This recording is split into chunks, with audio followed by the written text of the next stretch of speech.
You will be my witnesses. In a court of law, witnesses testify with their words. Now, I've been called up for jury duty several times, and fortunately or unfortunately, I don't know, I've never actually served on a jury. However, I have watched Law and Order, and I am very familiar with the movie A Few Good Men. I want the truth! You can't handle the truth! Little gimmicky? Sure. So, I know, because I've watched these shows, that witnesses testify with their words. But we also have a saying, don't we? And that saying is, actions speak louder than words. To paraphrase Saint Francis of Assisi, today your actions may be the only sermon someone hears. Actions speak louder than words. In James chapter 2, verse 26, it reads, "Faith without action is dead." This morning, I'm concluding a 3-week series called Compass Points, the 3 core values that shape StoneBridge culture. 2 weeks ago, Pastor Cynthia brought a message that focused on the value of worship. Last week, I spoke on the value of group life and how that expresses itself in our church through growth groups. I spoke specifically about this Greek word in the New Testament, koinonia, which means Christian togetherness, doing life together. And this morning, I'm going to be talking on the 3rd core value, serving. Worship, group life, and serving. Now that sounds like a checklist. And I don't know about you, but I love a good checklist. Every morning on Monday morning when I get into the office, I grab my calendar and I grab a blank piece of paper and I look at my calendar and I write all the things I got to do this week. And then I think about my family life and I think, oh wait, do I need to make an appointment for a doctor, or do I need to cancel an appointment? Do I need to get my daughter to the orthodontist? And I write all those things down, make sure no one's left somewhere. and then I check my emails. And I go through all the emails, and as I process the work of emails, there's things that come up, and I write those things down. I love a good checklist. And if you're like me, what I love about the checklist is checking things off. Now, I don't know if you're like me, but I really don't check them off. I scribble them out and obliterate them. It just feels good. It's like done. Done, behind me. Now, worship, group life, and serving. It sounds like a checklist, but it's not. Right? Back in 2010, I became a member of StoneBridge Community Church, and I get to worship, 2 out of maybe every 4 weeks in a month. Check. I made a casserole once and dropped it off at the Samaritan Center. Check. And I think it was back in 2012, I was part of that growth group for about 10 weeks. Did that. That was good. Check. One and done. Jesus, take me now. I've done it all. It's not a checklist. These are good biblical habits that we should all be leaning into. They're lifestyle. It's a lifestyle. And ultimately, worship, growth groups, and serving should just become part of who we are if we are going to be healthy Christians in our community of faith. So we're talking about the core value today of serving. And if you're following along in your outline, number 1 in your outline, whether it's in your outline in your bulletin or in the YouVersion app, we are created to serve. We are created to serve. Ephesians chapter 2, verse 10. We are God's handiwork, created in Christ Jesus to do good works, which God prepared in advance for us to do. We are created, or we are God's handiwork. I just take a moment to fully appreciate that. You are God's handiwork. Linda Powell came through the office this week, and I don't know how we got on this topic, but she had done some research recently, and there are 6.9 billion people on the earth right now. That's a lot of people. I can't even imagine really what that is. That's just 6.9 billion. I don't know what that means, right? It's a lot of people right now. Now, I want you to think of all the people that have existed since the beginning of humanity, and all the people that are going to exist in the future. And of all of those people, none of them are like you. You are a unique creation in all of creation. There is no one in the world like you, which led me to think that each one of us are actually, in a sense, a miracle. So at StoneBridge Community Church, I teach a class called Class 301, Learning Your Shape for Ministry. And SHAPE is an acronym. SHAPE stands, I'm going to go backwards here. SHAPE stands for experience. The E is for experience, meaning your life experiences, the things that you have gone through. Other people may have gone through experiences that are like your experiences, but no one has been through and experienced those things the way you have. So you have life experiences that no one else has had. P. This stands for personality or personality type. Another way that P could stand for psychological profile. But this is just the way God's wired you, how you tend to lean in terms of the experiences that, as you go through life, the way you react, the way you respond, your tendencies, and so on. Psychological profile. Some of us are entrepreneurial. Others of us are visionary. Others of us are task-oriented, and so on. Just our psychological profile. A, your abilities. You can do things that no one else can do. And the person that's sitting on your right, they can do things that you can't do. And the person on your left, they can do things that you can't do. And so on and so forth. Each one of us have just different abilities and aptitudes. We just do them that is unique to us. For some reason, I always think of my daughter. My daughter is into gymnastics, and she can just do these things. I'm like, no way, that's all her. Heart.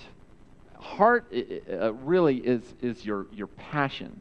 What are those things? What is that one thing that you just feel strongly about? Like, sometimes it catches me off guard when I find myself in a conversation. I feel my voice elevating, and I'm leaning in. I'm like, really, Pat? And then I realize, I feel really strongly about this. Maybe it's education, whatever it may be. My wife, she's a teacher. She feels really strongly about, kids thriving, basically, in development and their education. Each one of us has something we're passionate about. The S stands for spiritual gifts. Spiritual gifts. So as the Bible teaches that if you profess Jesus Christ with your lips and believe in your heart that Jesus Christ is Lord, you will be saved. And the Bible teaches that when we become Christians, when we become believers, God blesses us with unique gifts called spiritual gifts. And so each one of us has been given one gift. None of us have been given all the gifts. And I'll speak about this a little more, but these spiritual gifts are meant to build first. The primary reason God has given us spiritual gifts is to build up the community of faith, to make us stronger. So you are a unique creation of God, and there is no one in the world, in the past, in the present, in the future, like you. You have been uniquely shaped. Isn't that amazing? So the question is why? Why are you you? And Ephesians chapter 2, verse 10 says, you are God's handiwork. Why? Created in Christ Jesus to do good works. Now, to be clear, we are not saved by good works. Good biblical understanding, Reformed theology, teaches us that we are saved by faith and grace alone. We are not saved by good works, but we are saved to do good works. Now, in other words, we are saved to serve. We are not saved to sit, right? Here's one hand that could be doing something. Here's another hand that could be doing something in the world. You can't sit. In fact, God wants us to be God's feet and God's hands at work in the world that we live it to transform it into the likeness of his kingdom. And when we serve others, serving helps us to be more like Jesus. Number 2 on your outline. When we serve, we become more like Christ. 2 Corinthians chapter 3, verse 18. And we are being transformed into Christ's image. Other English translations put it this way. And we are being transformed into the likeness of Christ. Well, what is Christ's image? I realized last night as I was looking over these notes that to someone who's not familiar with the Bible, this may be an odd scripture. What does it mean to be transformed into Christ's likeness? I think it has something to do with Christ's character, who Christ is, and seeking to become more like those characteristics. What are the things that God in his Son, Jesus Christ, valued, and then seeking to imitate and live out those values? What does being transformed into Christ's image look like? Well, what better way to figure that out than to look at Christ's words about himself? What did Jesus say about himself? In Matthew chapter 20, verse 28, Jesus was teaching. And he teaches, the Son of Man, and I should stop there. Jesus, when he talked about himself, used this title. It's an apocalyptic title. It's a title from the Old Testament, the Son of Man. Jesus is talking about himself in the third person. When I talk about myself in the third person, I sometimes refer to myself as Johnny. Johnny likes to surf. Johnny doesn't like doing yard work, right? So when Jesus talked about himself, Jesus, the phrase, the title that he used most often was this title, Son of Man. The Son of Man did not come to be served, but to serve, and to give his life as a ransom for many. So for me, it's just a simple argument of logic. If we, who are believers, are being transformed into the likeness of Christ, 2 Corinthians 3:18, and Christ's likeness equals a servant to others, Matthew 20:28, then we who are believers should also be servants to others. For me, it's just that simple. If this is the what, I want to talk about the how. How are we to serve? How are we to serve? And when we get, again, to today's key main verse, Acts chapter 1, verse 8, what we see in this verse is concentric circles, like throwing a stone into a glassy pond, and there's that burst of energy, and then a wave goes out and out to the edges of that pond. In Acts 1, verse 8, what we see is concentric. That burst of energy started in Jerusalem, and the church grew from there, going out to Judea and going out to Samaria and then to the ends of the earth. So, number 3 on your outline. How do we serve? We serve here, right here. Starting with these concentric circles, the closest circle is serving right here. Now, to better understand this, we must first understand how the church functions. And I'm going to share with you now 1 Corinthians chapter 12, verses 12 through 20. And this is Paul, who's talking about the church, the community, the koinonia, and the illustration he uses is in reference to our physical bodies. 1 Corinthians chapter 12, verses 12 through 20. Just as a body, though one, has many parts, but all its many parts form one body, so it is with Christ. For we are all baptized by one Spirit to form one body, whether Jews or Gentiles, slave or free, and we were all given the one Spirit. Even so, the body is not made up of one part, but of many. Now, if the foot should say, because I'm not a hand, I don't belong to the body, it would not for that reason stop being part of the body.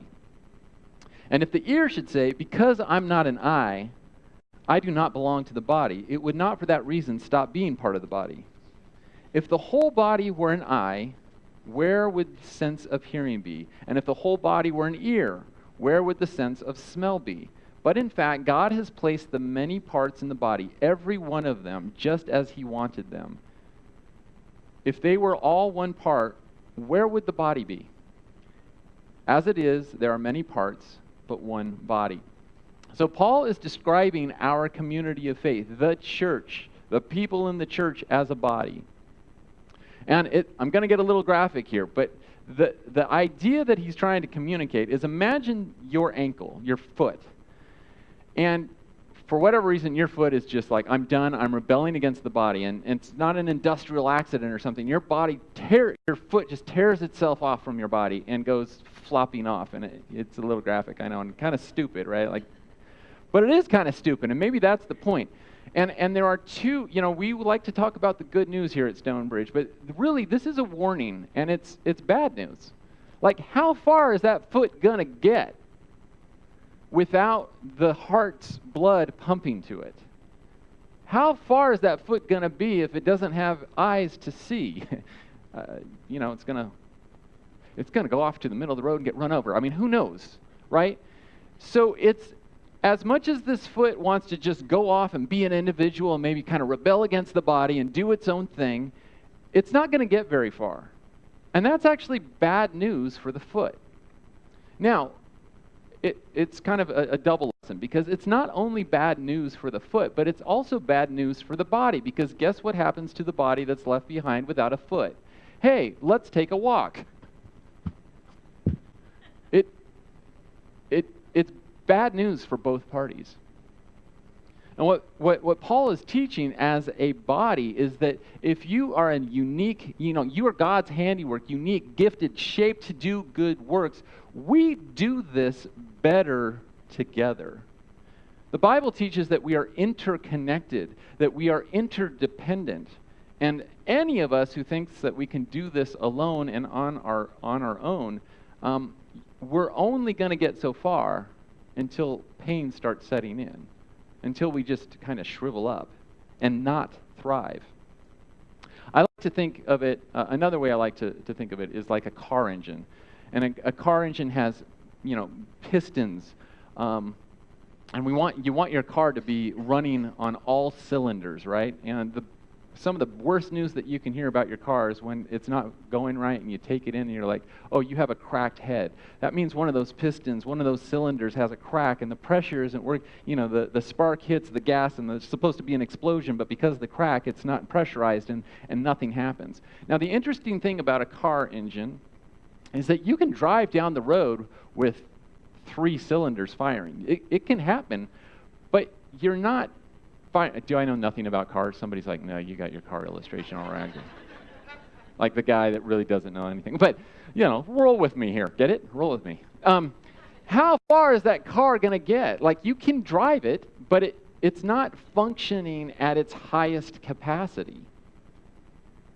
And unfortunately, sometimes churches are kind of like that. There's a lot that goes on. Serving here, there's a lot that goes on in every local church. God has called every local church into being, and every person in that church at any given time is there to be part of that body, to function, hopefully, at its highest capacity to God's glory in this place and in the world.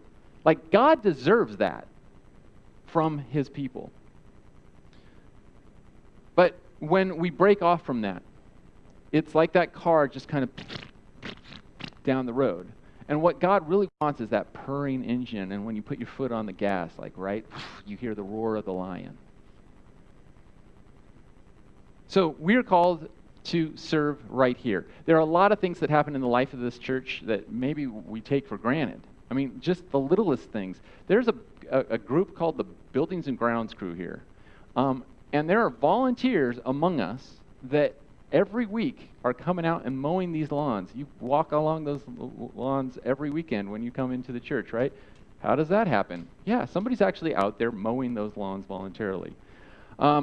Here's another little one. Did you know that every Friday morning there's a group of devoted volunteers that spend an hour, all of the bulletins that you're holding in your hands this morning, They fold them and they stuff them with all the information that you receive in a bulletin. They give that.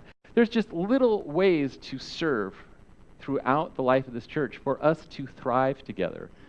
And it happens on many areas. And perhaps we take these things for granted. All right. So we're called to serve here, right here in our local church, StoneBridge Community Church. How do we serve? Number 4 on your outline. We are called to serve near. Serve here and serve near. If you didn't already know it, I'm going to talk about another ministry team. There's a team called the local missions team. And the mission and purpose of the local missions team is to mobilize and motivate our community of faith to relationally serve others who are in need and less fortunate than ourselves. Now, the vision is to transform individual lives, to transform our community of Simi Valley, and to transform our church family for the greater glory of God. And how do they seek to accomplish this in our church family? By regularly providing opportunities to be the feet and hands of Jesus in our local region. So at this point, I'm going to invite Pat Cole to come up. He's going to share with us. There he is. Pat has served on the team for quite a while, and he's going to share with us a little. Come on up. Why don't you introduce yourself? Maybe tell us how long you've been to the church, at the church, and so on. Hi, my name's Patrick Cole. I've been here at this church about 22 years. My hair was brown then. It's changed. In about the last 5 years, I've been on the local missions with my wife, and we've served in many capacities. We've worked at Ashley Manor, which is a senior center up the street, and I'm directionally challenged, so. But we've served there. We've fed them lunch. I vacuumed. I've cleaned ceiling fans, did all kinds of different things, changed light bulbs. And they're very happy to have us come a couple times a year and do service. Sometimes there's 2 or 3 of us cleaning. One will stop and just talk to them. That's all they want to do. So, they enjoy that. They appreciate what we do. We've volunteered or served at the Samaritan Center, which directionally, at the other end of Simi. And we've done different things. My wife, Liz, my better half, actually my better 2/3, she did the pantry. They stocked the pantry while I did deep cleaning of the showers, the restrooms. So there's all kinds of things we do. But there's 2 that stand out in my mind that I'd like to share with you. One is we got a call to do gardening out in Camarillo, and it was a trailer park at the bottom of the hill.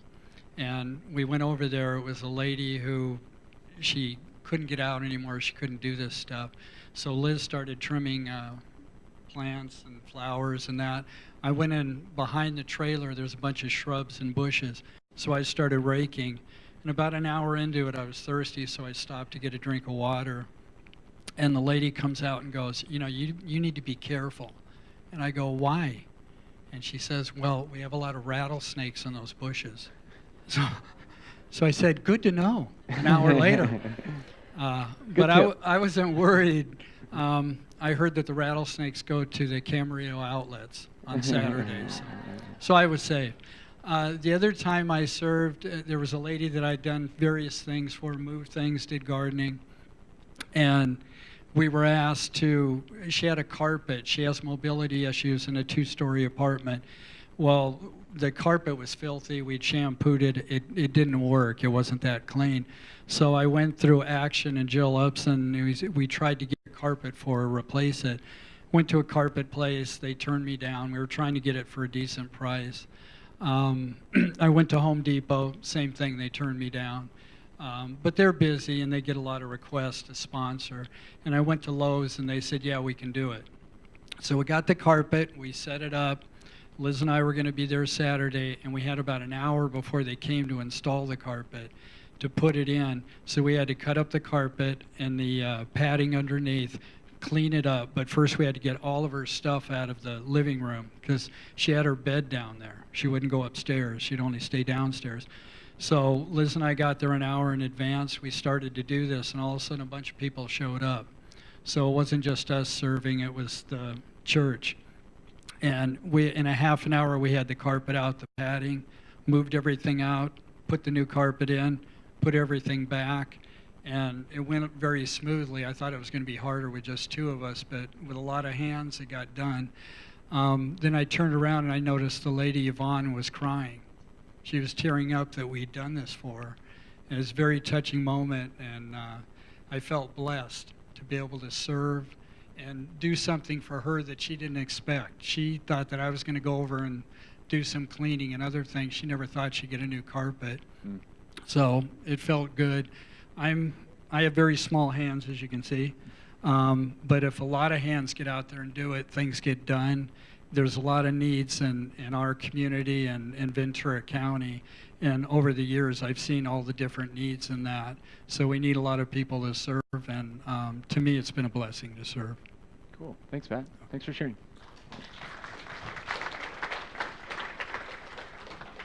So one thing about serving, and I appreciate Pat's story there, is that sometimes serving allows us to experience the miracles. That moment he said at the end when he's sitting there and he looks over and she's tearing up. She's experiencing something much deeper, right? They're volunteering some time, but then they look over and see someone's maybe experiencing the love of God through community. Sometimes we as servants are the ones that actually experience the miracles. And this makes me think of the story in John chapter 2. Some of you may be familiar with it. In John chapter 2, it tells the story of Jesus' first miracle, and it's called the miracle at the wedding of Cana. And Jesus, now, 2,000 years ago, a wedding wasn't just a one-day, afternoon or evening kind of event. It was something that would last almost like a little mini festival. It would last several days and nights where family and extended family would gather together and spend time with each other and so on. So this is a long event, and in this story, Jesus comes to this wedding, and the wine starts to run out for all the guests, and I reading between the lines, so Jesus has yet to kind of reveal who he is, and he shows up at this wedding, but Mary, his mom, knows who he is. So it's very funny because she kind of calls Jesus over and says, can you take care of this? And I always kind of imagine her kind of going, can you take care of this? Wink, wink, come on, bring it, bring it. So then she walks off. So Jesus is there, and what he does is he calls the servants together. Get this, he calls the servants together, and there would have been these large 50-gallon like jugs that would have been filled with water, and he says, and he says, fill these with water. And then he gives them instructions. He says, now take that liquid, take that water, and serve it to the guests. And so the guests are there at the wedding, and what they serve it ends up being wine, right? The first, Jesus' first miracle, water into wine. Now here's what I'm trying to get at. The bride and groom may or may not have known that a miracle had happened. The hosts of this wedding may or may not have known that a miracle had happened. Guess who got to experience the miracle? Yeah, it was the servants. It was the servants who faithfully obeyed Jesus' instructions. And after they faithfully obeyed Jesus' instructions, they were the ones to go, oh my gosh, look what just happened. Sometimes we, the servants, are the ones who get to experience the miracles, and I suspect with Pat's story, there's a little of that going on there. So we're called to serve here, we're called to serve near, and number 5 on your outline, we're called to serve far. You will be my witnesses to the ends of the earth. With this, I want to share with you just a brief video. Jesus was crucified and rose from the dead for all practical purposes, 33 AD. And then the church began, and then Antioch becomes the center of the movement, not Jerusalem. They were kicked out of Jerusalem. And then the Apostle Paul goes on a missionary journey. He's sent from the church of Antioch, and that's his first journey, goes into southern Turkey. His second journey, he goes back and sees those churches, and then Paul starts his third journey.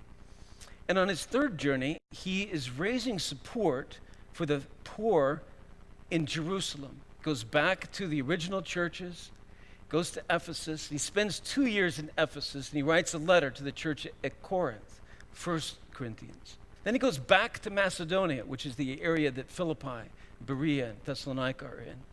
He writes a second letter to the Corinthians from Philippi, that's 2 Corinthians. And then he travels down from Macedonia, travels back to Corinth, and then he stays a good while in Corinth. And while he's in Corinth, this is all about in Acts 20, he writes the letter to the church in Rome. And then he leaves Corinth, goes back to Macedonia, goes to Philippi again. This will be his last time in Philippi. Goes back to the coast and then to Jerusalem, where he's arrested. Paul's arrested, and he spends 2 years in a jail in Caesarea along the ocean. And then, because he's a Roman citizen, he appeals to the emperor. And after those 2 years, he then travels, and he's shipwrecked on his way to Rome, goes to Rome, and he is under a kind of a house arrest while he is in Rome. While he's in Rome, he writes what we call the prison letters, the prison epistles. And Philippians is one of those. While he's in Rome, in a jail, he's writing to the people at Philippi.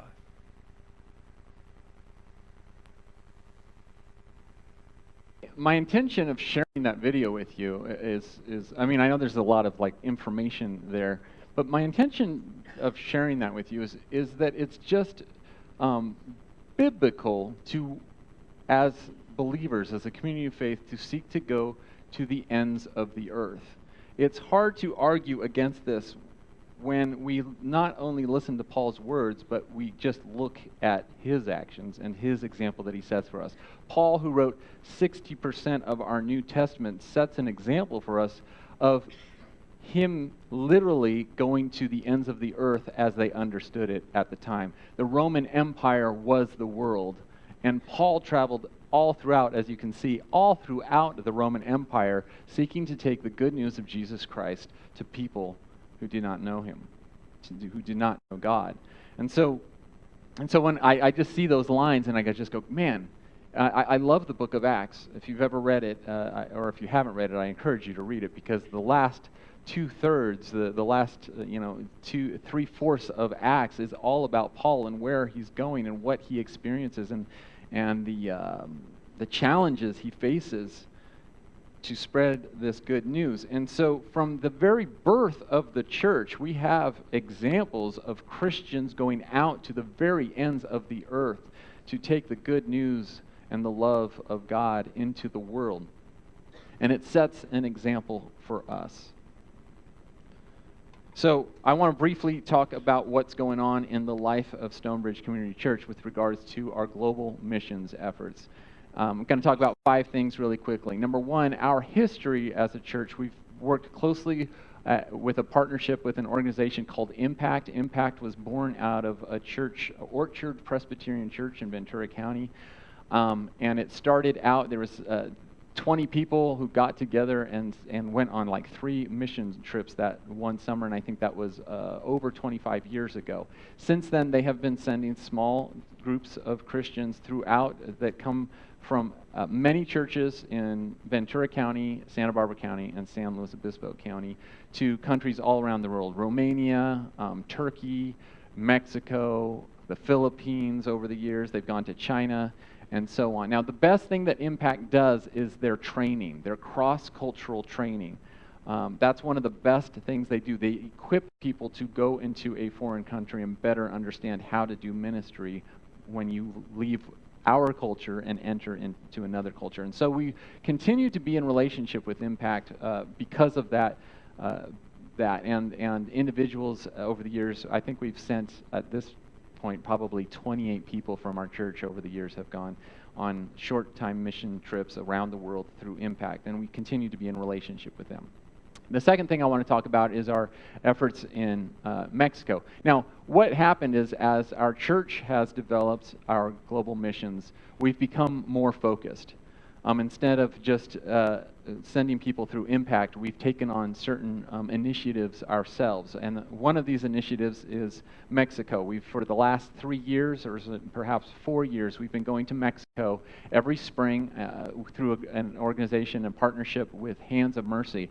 I love this trip because one of the things we do, as many of you know, all of the materials are dropped off at our church parking lot, and on one Saturday, people who can't go to Mexico can come here and use their gifts, use their skills, use their shape to put together basically a modular house, a 12 by 12 house. And then the following weekend, those who can go to Mexico take a 3-day weekend. We load it onto a trailer, we drive it across the border, we take it down to Ensenada, we stay in Ensenada. The next morning, we drive over the hills to a place called Ojos Negros, and we install the house. We take all the pieces we've constructed in the parking lot and put it together. Do we have a picture? Oh, there's one of them right there. So, a great way to. I mean, I can't tell you like Pat was sharing.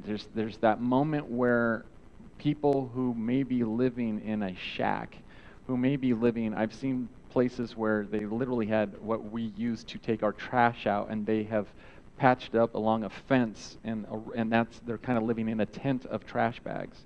Families of 4 or 6, and as you can see, this building is a 12 by 12 with a loft space, but so much better than what the families who receive these homes have to at the end of a weekend move into that with tears in their eyes so often. A lot of times they're blown away. They don't know how to respond, except